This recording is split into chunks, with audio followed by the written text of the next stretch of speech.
Ibig Alright. sabihin, when you Please proceed. applied for emission order, hindi nyo in-specify kung kaninong bahay yun i-raid ninyo?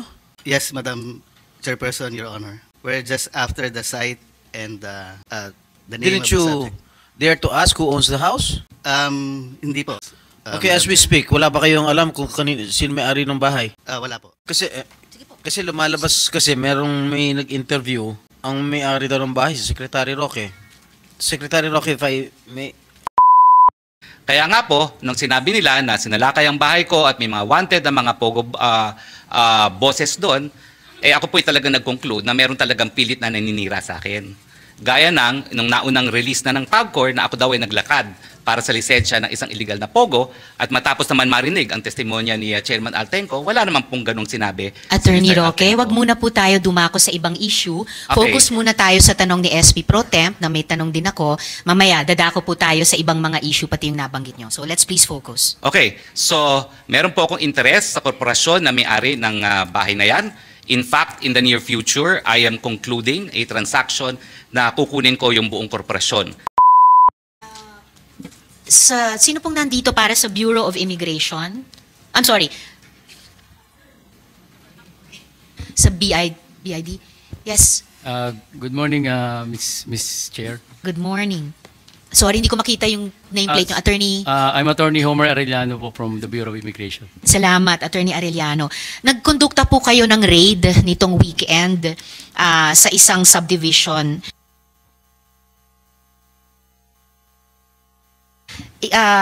Nag-raid po kayo ngayong weekend sa isang subdivision sa Tuba, Benguet. Pwede po bang may ulat tungkol sa raid na iyan sa komiteng ito? Halimbawa, bakit po kayo nag-raid? Sino ang nadatnan nyo? At sinong may-ari ng bahay na yon? Ma'am, para po sa mas better discussion sa description, yung pong chief namin ng Intel Division ang mag-discuss po. Alright, please. Chief Intel, kumari pong lumapit kayo rito. Nakapag-sumpa po ba kayo kanina? Alright, thank you, sir. Please take your seat.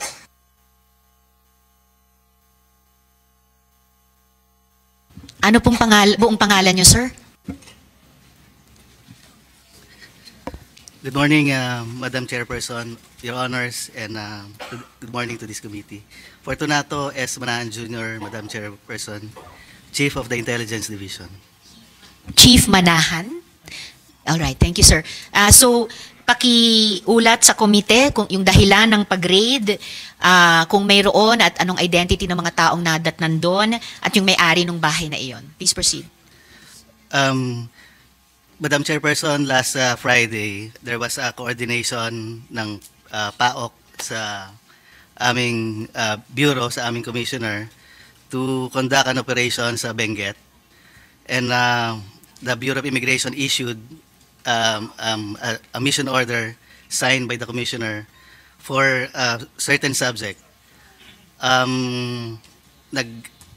Nag-dispatch po tayo ng team to join the PAOK, and then 2 foreign nationals po ang na-arrest po and now in the custody of the PAOK. Sino po itong foreign nationals? Madam Chair, 1 male and 1 female. The female is a Chinese national. The male is a Cambodian national.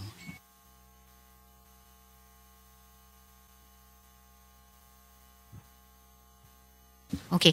At ano yung specific na dahilan na nag-raid kayo doon? At ano yung kinalaman nitong dalawang nadatnan ninyo, kinustody ninyo, anong kinalaman nila doon sa dahilan ng pagpaparaid?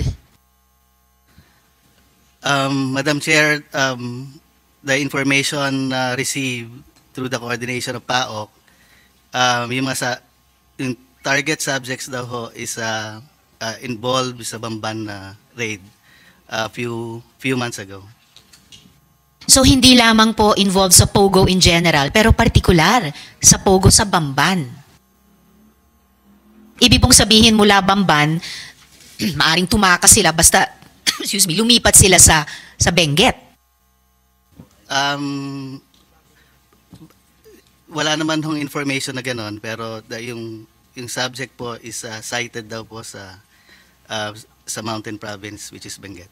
Okay, so yung subject persons na, kumbaga, persons of interest kaugnay ng Bamban Pogo na site sa Benguet, kaya pinaraid po sa BI. Together with the PAOK, Madam Chair. Yes, so BI and PAOK. And sinong may-ari ng bahay kung saan nadatnan yung Chinese woman at Cambodian man? Madam Chair, yung Bureau of Immigration po, wala hong personal knowledge dun sa name or ownership of the residence. We're just after the foreign nationals stated dun sa mission order issued.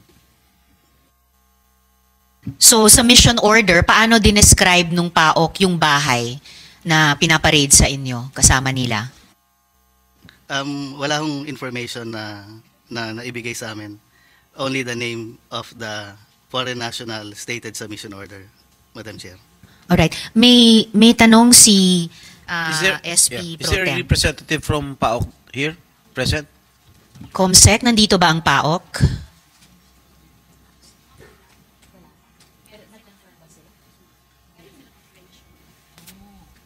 Ibig Alright. sabihin, when you Please proceed. applied for a mission order, hindi nyo in-specify kung kaninong bahay yun, i-raid ninyo? Yes, Madam Chairperson, Your Honor. We're just after the site and the name Didn't of the you subject. dare to ask who owns the house?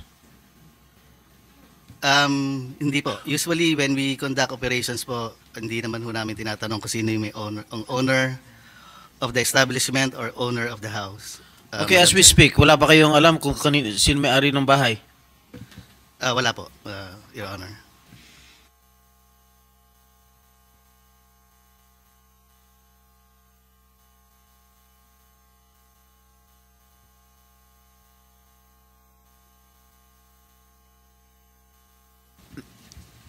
Kasi lumalabas kasi may nag-interview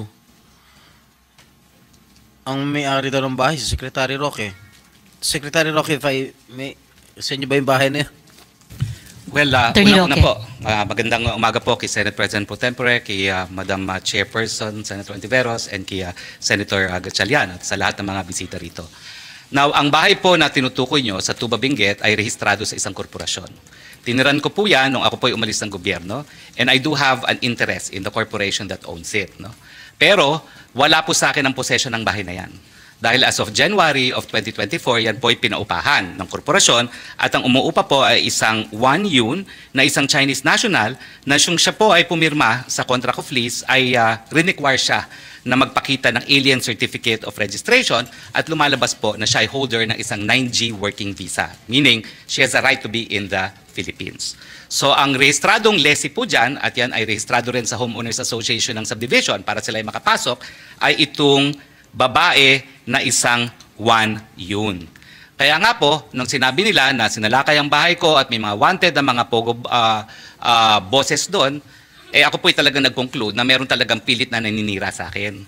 Gaya nung naunang release na ng PAGCOR na ako daw ay naglakad para sa lisensya ng isang illegal na pogo at matapos naman marinig ang testimonya ni Chairman Altenco, wala naman pong ganong sinabi. Attorney si Mr. Roque, Altenco. wag muna po tayo dumako sa ibang issue. Okay. Focus muna tayo sa tanong ni SP Pro Temp na may tanong din ako. Mamaya, dadako po tayo sa ibang mga issue pati yung nabanggit nyo. So let's please focus. Okay, so meron po akong interest sa korporasyon na may-ari ng bahay na yan.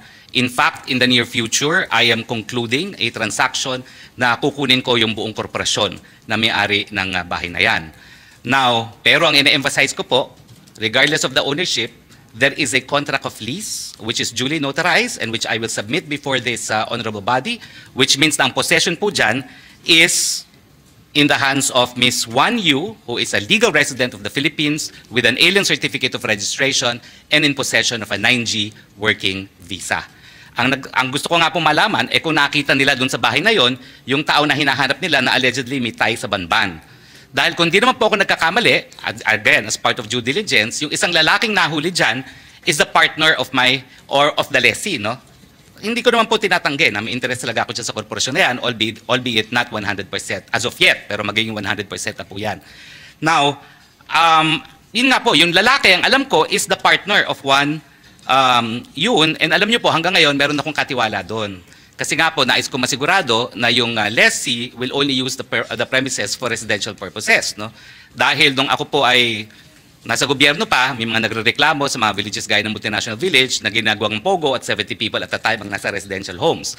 So nagtalaga pa ako ng caretaker para masigurado na wala pong ganyan at ang caretaker's report naman ay talagang hanggang 3 tao lang ang nakatira ron.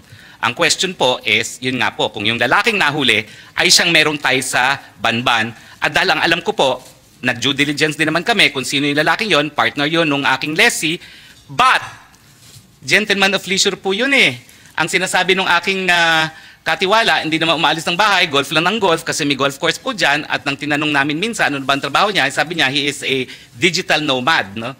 Cryptocurrency. No? So nais ko po makita talaga kung ano yung ebidensya na yung lalaking yon ay involved sa Banban dahil kung hindi naman po, talagang meron pong concerted effort na ilink ako dito sa mga pogo no? Na akin namang itinatanggi po. Maraming salamat po.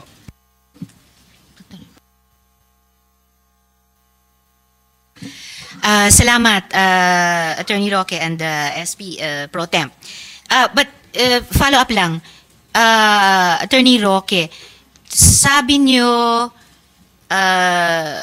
korporasyon ang may-ari ng bahay na ni-raid at natagpuan ng 2 foreign nationals na associated ng PAOK sa Bamban at nasa custody ngayon ng BI. Sabi niyo sa ano yan, sa korporasyon. But you also, nung nagsalita kayo kanina, you also referred to it as bahay ko. Well, I do not deny po na I have an interest in the corporation. Hindi ko po dinideny yun. In fact, Aling korporasyon po iyan? ang pangalan po ata is PH2, hindi ko maalala, no? PH2. PH2. Pero wait a minute. Dapat maalala nyo po. Well, you intend to mahaba po yung pangalan. procure 100% ownership anyway, of it. maya-maya po, PH2. darating po What yung... does PH2 stand for Well, po? ano po yan eh, that's the location of the address of the house.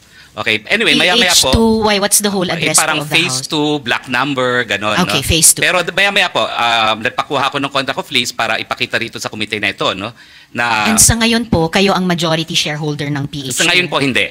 Hindi. Pero Anong kami percentage po ang, ng ownership nyo? Ay, nako, nominal lang po ako Nominal. ngayon. No?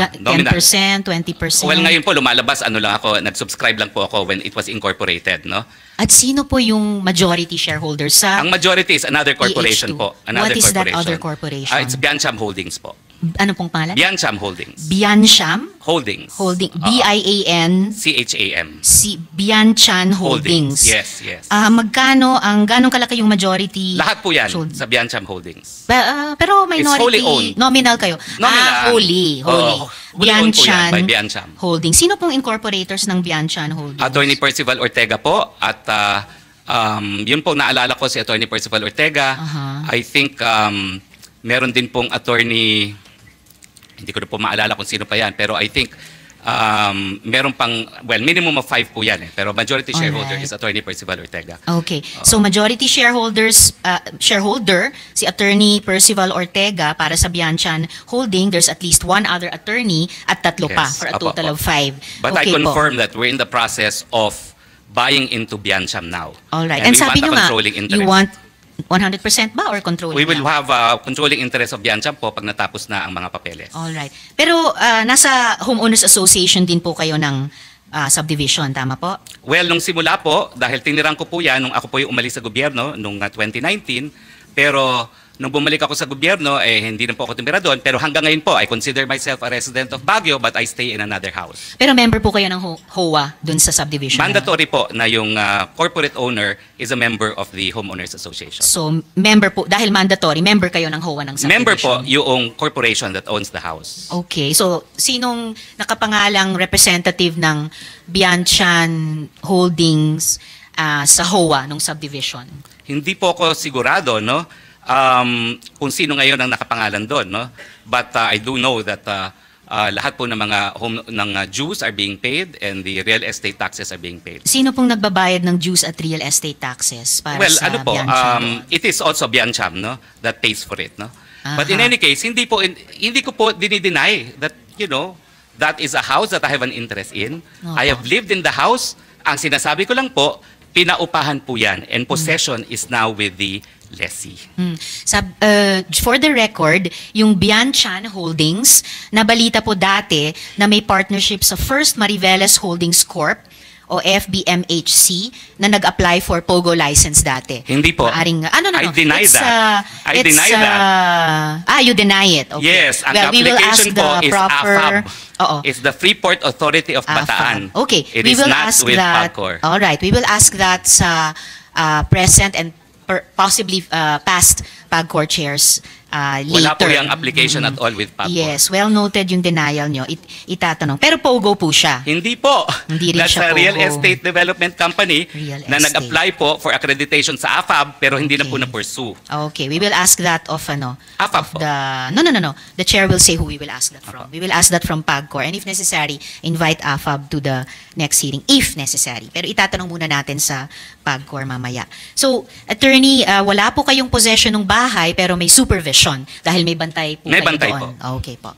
Alright, salamat. So just to Umani naman ito ng iba't ibang reaksyon mula sa ating mga netizens. Ayon kay Richie Adrales, very defensive po siya, bakit may katiwala siya doon kung hindi naman pala yun sa kanya? Pahayag naman ni Tino Oscuten, sa dami ng mauupahan sa buong Luzon, bakit sa Tuba Benguet pa? Palusot ng isang lawyer talaga. At ito naman ang saloobin mula sa ating kababayan na si Ronel Osido, palusot si Roque. Sabi ko na nga ba ipapasa sa kasambahayang responsibility? Defensive kagad, hindi pa tapos magsalita yung nagtatanong, sumasabat na. Mga kababayan, feel free to comment below para maglabas ng saloobin sa balitang ito.